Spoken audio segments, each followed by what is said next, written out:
Welcome to Yvng Scvm Artist Highlight. We are joined by rapper, not role model, Skodi. Skodi has played Rolling Loud in Miami, LA, NYC. You're going to catch her again this year doing the same whole lineup. We're so thankful to have you here today. Hey, it's lit. Oh yeah, in Toronto this year.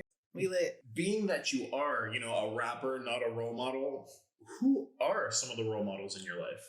I would say probably like my grandma, my oldest brother, Kid Cudi, Chakuda. Hell yes. I hate this man, bro. Chakuda. Probably like Travis Scott, Tyler the Creator, Missy Elliott. Just a lot of like creatives that like said fuck normal shit and made it. They made it really big. So absolutely. Yeah. and that's the same way that you're going. You do have your own path that you're building. You have really a lot of really original notes to you as well. You were born in New Jersey, right? Okay, so I was born in DC. In DC. My family's from Jersey, so we went back and forth a lot. My dad's still there, and my brothers and sister on that side is still there, and like all my cousins. So like, it was just a lot of going back to Jersey. Fair enough. And like, yeah, and then I was like 2 or 3 when we moved to Florida because my grandma had got sick. We came down here to take care of her, and then we never left. Fair. So, yeah. Fair. It's like so everybody's Florida story. You come down, you never leave. Never once. So what are some of the biggest differences that you've noticed, between jumping between Jersey and Florida? I would say that the culture in which I was raised in was one of individuality, mm-hmm. whereas where I went to school, everybody kind of was like clones of each other. Like if you didn't have this, you weren't cool, or if you didn't act like this, you weren't cool. But like we're like, in Jersey and New York, I know y'all know about New Mm-hmm. York. It's just like everybody takes pride in like creating something or like being different. Like, oh, I did this different. Like that's their whole shit. So it was way different coming down here. Growing up, was it just primarily rap that you would listen to? Were there any other things that kind of influenced you? Did you have an emo phase or anything like that? Everybody had one. Everybody Oh, had one. Lord. Yes. My mom hated it. She was just like, why do you want to wear skulls on everything? And like, my mom's kind of like older. Mm-hmm. So it was just like, why do you want to wear rips in your jeans? You look like a hobo. Like, why are you listening to this type of music? What is this?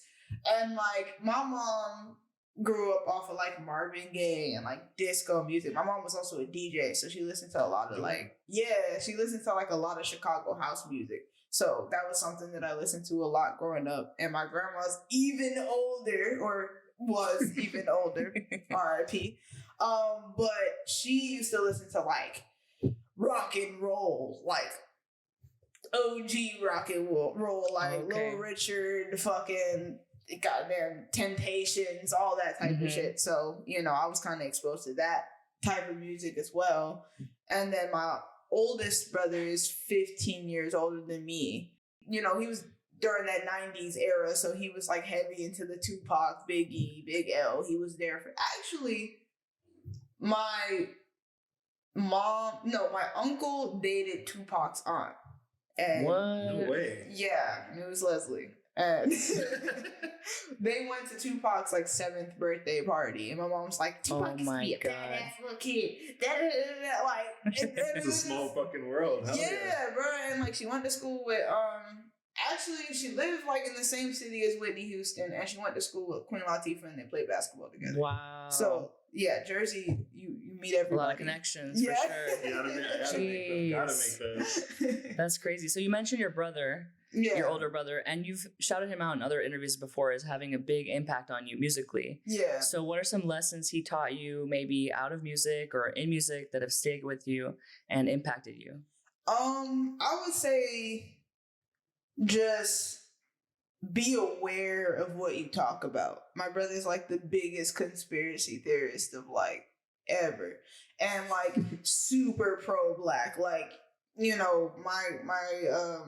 mom's dad's side were like Black Panthers, and then he was like in the Nation of Islam, my older brother. So like I had to learn the supreme mathematics and all that other shit. But it was like, you know, he was big on message. There's a lot of messages not being told in music, or you know, stories these days at least, because it's like everybody's making what they feel now, you know what I mean? And we're just getting lost in like creativeness, or like the labels just making up some shit and putting it out to us. So I definitely want to at least spread some kind of message, or a positive message, or let people know that, hey, I'm not rapping about this stuff to be cool. This is just my story. Do you feel as though there's a separation between, you know, Skodi and yourself as a person, or do you kind of just throw it all out there? I feel like yes, because it's like, it's a kind of a coping mechanism. Like Skodi is a coping mechanism. It's just like, I'm confident to speak on all of these things because it's just like, it is me. It's not like fake, but it's like easier to talk about it as Skodi than it would be as myself. Like I had a really big problem with trying to open up to people growing up and like telling my friends what was really going on. Half of these people didn't even know, like, yeah, I'm being raised with the hardest niggas on the block. Like, I'm not doing this just because, oh yeah, I'm just weak, this, that, and the third. Like, yeah, I used to carry a blade to school. Like, if I really wanted to do some shit, I could have, but it's like, it's not worth it, bro. I'm trying to get out of here. I'm not trying to stay here for the rest of my life, bro. Like, I respect that. I respect that. You have, you know, visions of grandeur. You want to go beyond what you were raised in. That's awesome. Exactly. That's awesome. Exactly. To put out those messages, being that it's something important to you, what are, you know, some things that you do want to talk about more on your tracks? I feel like I want to be able to talk about how I feel more so on songs, because like I listen to Chakuda. No, but no, but G shit, it's just like he's a very big influence on like me wanting to try new things and like kind of walk out of the rage thing. And like I also really like Kid Cudi and shit. Anyway, like Isaiah Rashad's one of my favorite rappers. Yeah. Kid Cudi, you feel me? Like, and they all talk about very their personal feelings. stuff. Yeah, Exactly. And I'm like, same with Tyler the Creator too. It's just like, that's what helps you connect to the world, is being able to be vulnerable. It may sometimes hurt and sometimes, you know, be a little damaging to the artist, but it's still what connects you to the world. Do you feel me? Being able to tell your story. And that's something I always appreciated about other artists, and what I wanted to be able to give to my fans as well. In your work, the message that gets seen the most, in my opinion, is just truly celebrate who you are and be yourself 100%. To be you. Yeah. That's what I see. Like, literally, I'm still working on that myself. Like, that's another thing. Like, the more you speak it, the more, like, you become it. You know what I mean? And it's like, my mom used to tell me that shit when I was a kid. You know, she used to be like, oh, well, as long as you like it, like, it doesn't matter. You look nice. Don't let these people tell you anything else other than you look nice. At least she kept me from going down like a rabbit hole of, damn, I need to discover myself. And like, she never made me feel bad, even though we didn't have like interest necessarily. She's accepted the goth look now. While we're talking about that visual aesthetic, you know, the female designer Countess, she's done a lot of work for you, you know, on your outfits throughout Rolling Loud. I'm How wearing did you link now. up with her? Oh, that's Countess. No way. way. Shout out Countess. Shout out to her. We're gonna leave her information in the video for sure. That ass. She actually made this dress. That's crazy. Yeah. Chakuda actually introduced me to her. No way. So you guys just like hit it off? Yeah, it was just like she was having a casting call for one of her fashion shows. And Chakuda brought me, and he had his friends there and everything. And he was just like, you should walk. I wasn't dressed or anything to walk, but I was just like, okay. And then she was just like, And then she looked up my music and all this other stuff. She was like, I really love your aesthetic. Let's do some outfits and da-da-da-da. And then we did the 3 outfits for Rolling Loud. And then that looks sick. And yeah. That's awesome. She made the dress that you're wearing right now? Yeah. So her, right, Countess, and then also DJ Syri, who is your DJ. She's helped you work on your live shows and stuff like that, right? Yeah. So you have these 2 boss-ass female women in the game doing their thing. Is it important to put on females with you? I feel like it's more about talent.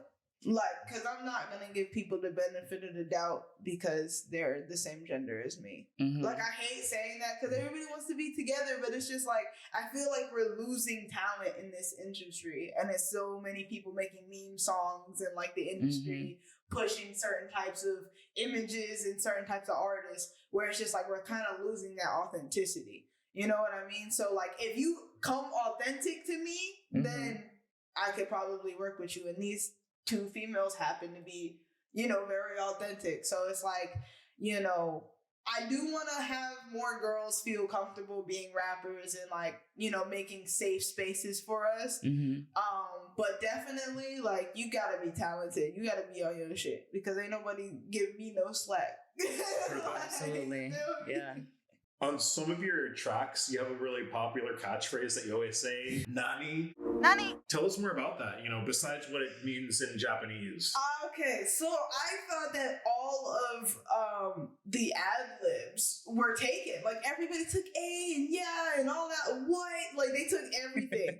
And I'm just like, fuck, bro. I need my own ad-lib. Absolutely. And I remember I was in animation class in college and you know, that whole meme, nani, like that whole thing came out. So like, obviously I go to animation school. They were like in love with this meme. And I was like, I'm gonna just start saying that shit on tracks when I start recording. And they're like, yeah, sure, whatever. Fuck yeah. Like, yeah, and then I actually started doing it and now it's actually the That is perfect. yeah. That's perfect. So do you fuck with like that Japanese anime kind of food culture? Yeah, definitely. I fuck with travel in general. So like I definitely want to be able to go out and like go to different places and eat food because I'm a fat ass and like I definitely want to like just indulge in people's cultures because I'm just really into world history in general. But Japan is one of those places where it's just like they got all the technology, they got the whole culture, like you can see their history. Their history's still there. And I fuck with that, you know? Heard that. Like, same thing with, like, Egypt. Like, the history is still there. Oh, my God. So good, yeah. You know Dying to go there, too. It's true. What would be, like, the most obscure thing for us here, you know, in this culture that you would get into if you were in Japan? Like, would you be buying some panties that have a vending machine? Or are we hitting up the robot buffet? Which is, like... I'm not gonna lie. Like, the Lights Festival or, like, their New Year's and, like, it's not the Lights Festival. It's the Spring Festival when all the cherry blossoms. Yes. Like it's so Springfest. Yeah, Springfest. There we go. It's so nice and like the flowers and like they got the kimonos and like they got the fire. I wanna do that like one day. You were talking about attending college for animation. A lot of your singles, they have a lot of, you know, drawn, animated aspects to them. Are you behind the pen on some of those? Yeah, I drew all of them. No fucking way. Except like Stranger Things. I got Stranger Things and Exorcist got colored by my friend Leah. Shout out Leah. Shout out Leah. But that's before I got my iPad, and then everything after that I did. What program are you using on the iPad? Procreate. Procreate. So what have been some of your experiences, you know, like promoting your music? What do you prefer to promote out through nowadays? These days I'm trying to find a happy medium because social media's algorithms like to mess up with artists' come-ups. I don't know what the fuck. I heard you were having some trouble on TikTok or... Yeah, like it was TikTok, like they like to ban, or not ban, but like take down my videos because they're saying they're too graphic or they're too adult-like, and I'm like, bro, I literally got famous on the same app doing these same videos 2 years ago. Now apparently I'm the villain and all of my content needs to be taken down. Like they literally took down like probably 20 videos in one day. Oh my God. Like it was insane, bro. And now I literally have like a little red thing on my account where it says account warning every time I like use it. Oh shit. Oh yeah. Jesus. TikTok, give her account back. Right, Please, thank you. TikTok, if you're out there, please.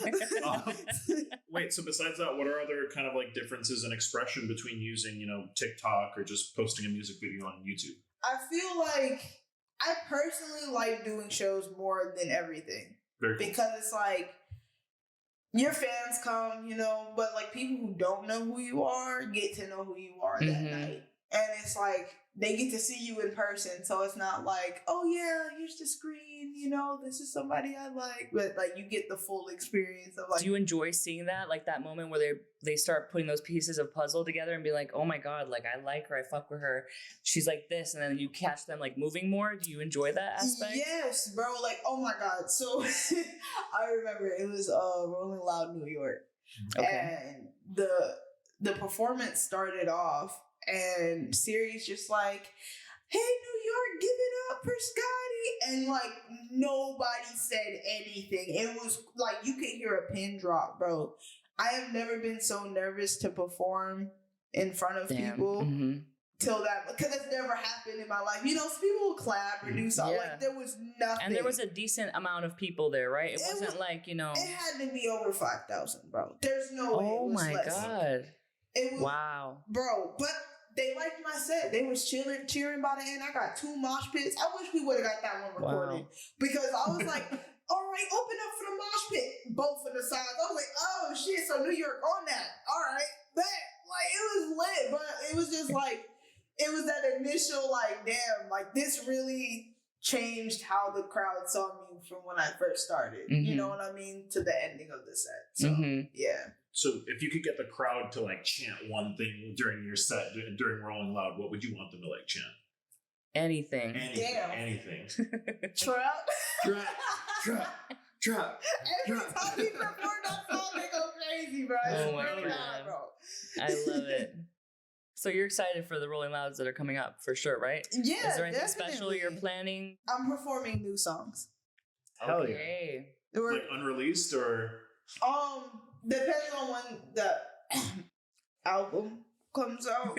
Are we talking about Corner Store Chronicles Part 2? Okay. Just the OG, because the last one was the prequel. Chakuda, get out of my music. Wait, because I'm about to say, he came up with that name. The title of the EP? Yeah, Oh, it was real funny because we first started going to the stew and I had bought snacks and like I was just naming the songs after snacks because I really didn't have names for them. And then we were just talking about how it'd be cool if like, you know, we had a whole track list of snack names. Hell yeah. And then it turned into, maybe the album should be about corner store. And then it was like, okay, what about this corners, like the life story, because the corner store is always there, but you grew up with the same corner store. And he came up with that shit. And I was like, that's really fucking hard. And yeah, that's pretty much what the album's gonna be about. It's gonna be like the Skodi EP on crack. Like literally oh my God, I'm ready for that. Way more in depth than Skodi EP. How many tracks are you thinking? Like at least 5? Hopefully 12. Oh my God, okay. That's the number. That's what I'm talking about. If I can get some of this shit cleared, 12. Okay. Maybe less than that, but we're going for 12.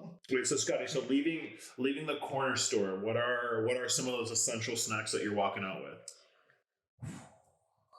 Okay, my favorite probably hot Cheetos, a hot sausage. If I got extra money, a pickled egg. Oh my God. Fuck yes. I really like peach rings by Mikey's, like the real cheap. Oh my God, yes. Bread. With all that granulated sugar right on top. Those are so good. Those are so freaking good. Your tongue just like melts. Literally like you're just like, you can feel it just corroding. It's so delicious. Yeah, literally cavities. What else? Oh yeah, orange mystic carrot juice. Whatever. It's like that carrot mango. The mystics are so fucking good. We've talked about Chakuda a couple of times. You guys you're seeing each other, right? Yeah, we're definitely dating. At first, I was really just trying to get a feature for like a whole fucking year. I was trying to get a fucking feature. Like, he would not come to my house because he's just like, I know these people. But he would be like, yeah, my girl's not gonna like me going over there. And it's like, mind you, like at the time I'm staying with my ex. So it was just like, bro, what? There was a lot of elements. It was he was just making up every excuse why he couldn't come through, and literally And finally, after a little bit of persistence, you got after a damn near a year, I finally got not even a year and a half. I wanted a song, damn it. So, do you guys have any tracks that you're working on now? Yes. Is it just another single? Are we gonna do a whole EP? Drop a couple songs? I feel like right now, I got a couple songs with him on the tape. Hopefully, they get to come out. And I say hopefully, guys, because clearance is a bitch, bro. If Absolutely. I can't get some things cleared, it's not coming out. So there's some samples on there, or yeah, there's okay. definitely some samples, but Cool. not too many. I don't like to sample because I don't like having these problems. True, yeah, they're All very the rights annoying. and shit. Yeah. Deadass. But this one I had to. It was just too far. Yeah, we definitely got some more shit coming. Fuck yeah. I really like Stephen King movies. Alfred Hitchcock. I'm really a classic horror movie person. You're talking Night of the Living Dead, Evil Dead type shit? I hate zombies. No! I'm very picky with my horror movies. I don't like zombies and I don't like ghost movies. Okay. So you like just crazy people that kill? Not necessarily. It's a story. Because I'm not going to say True. I don't like all poltergeisty movies. It's just that I feel like some people use jump scares too fucking much and it's it's not really predictable. scary. Exactly. It's predictable. I like Midsommar. Have y'all heard of Fuck that one? yeah, that movie is sick. The visuals on that one is just and the scene with the fucking... Yes, bro. I was traumatized. Listen, you literally don't have any, there's probably maybe one jump scare, bro. The rest of it is just creepy and it gives you that feel. And the soundtrack. Anxiety. And the soundtrack. Exactly. That's what I feel like new horror movies tend to miss the mark. Where it's just Psycho by Alfred Hitchcock. Good stressed as out the whole fuck. movie. Literally, The bro. whole movie just stressed out. It's no fucking pop-up scenes in the first 15 minutes. Could you imagine there's a jump scare back in the day like that? It just looks so weird. Black and white and shit. Dead ass, bro. And Rosemary's Baby, that's one of my mom's favorites. She used to make us watch that one all the time. But it's just it's that eeriness that I like. You feel me? I don't care if I actually get scared. That's not scary. Fucking a person getting kidnapped on the side of the road by their super fan and both their ankles are broken now. In Misery. That's way more creepier. That's true. When you're right, you're right. Literally. Question for you about toy design, right? So toy design, would that ever interest you? Yes. Creating a doll or something like that? Yes. Like a Skodi doll? Yes. Okay. Everything in those porcelain dolls or everything in an action figure with the fucking... I feel damn. I would probably do figurine, anime style pop, just very, very figurine-y. But I used to collect porcelain dolls and I my grandma got me into that. She used to buy me one every year. I had one was an umbrella dress, and then I had this Native American one, and then I had the flappers or whatever. It was I had 4 or 5 of them, and she would just buy them for me after she found out I liked them. So yeah. Oh my Did god. you keep any of them? They got broke up. My mom still has them, but Okay, good. yeah, but they're all That's a fucked family up now. heirloom right there. Yeah, literally. Even if they're fucked up, you can probably do some cool pictures with those. Facts. Oh my god. Doll, Scotty doll. Oh my god. Facts. That would be hard, bro. The doll is actually mega size, so you look just like the doll. That would be fine. Oh yeah, do a little bit of makeup on. Yeah, literally. That would look That's what I'm sick. thinking. Facts. If you had to pick just because of aesthetic wise, Bratz dolls, or Monster High? Damn. I know. Thank you. Damn, bro. I thought you were gonna say Barrio, but Bratz. Damn. I would say Bratz just because they was the OGs. I feel like That's Monster true. High definitely took a lot of their shit. 100%. They just took it and Absolutely. fucking went with that They shit. took it, but made it alternative. I used to have the biggest obsession with brats. Like, I had the babies, I had the kids, the fucking adults, like, all life stages, plus, like, the car. I even had an animation video thing by brats. There was, like, a stop motion thing. Oh, shit. I went to college to learn to animate for my own music videos because I really wanted to do like guerrilla style music videos for myself for a long time. But like the industry is moving towards 3D and I like 2D. I'm sorry, I like 2D and like I didn't get to learn as much 2D as I got to learn 3D. So like now I have to learn it by myself. So would you like to like do like a little maybe 6-month stint as an Imagineer at Disney, like animating? I would. Be sick. That would be fire. I definitely want to get into like TV shows and like video games. Like I don't want to put that down. Like art has been such a big part of my life. You just can't like throw it away. Yeah, absolutely. And you keep it very, very active in your music. Like that's at the forefront is all these insane visuals. So it's definitely been seen and appreciated 100%. Hey, thank you. Scotty, we want to say thank you so much for coming on. Is there anything upcoming that you want to plug besides the EP that's coming out, the full album? I would call it a playlist. I don't want to say it's my first album. Okay. Not yet. I don't know why I'm not comfortable saying it's an album, but my first playlist is coming out before the end of the summer. I'm really aiming for that before the end of the summer. Where can your fans follow you? Find me at Illuminati Skodi, spelled Skodi. Illuminati spelled like Illuminati on all platforms. Thanks again for coming on. We do appreciate it. All the best. YS. Thank you. Thank you.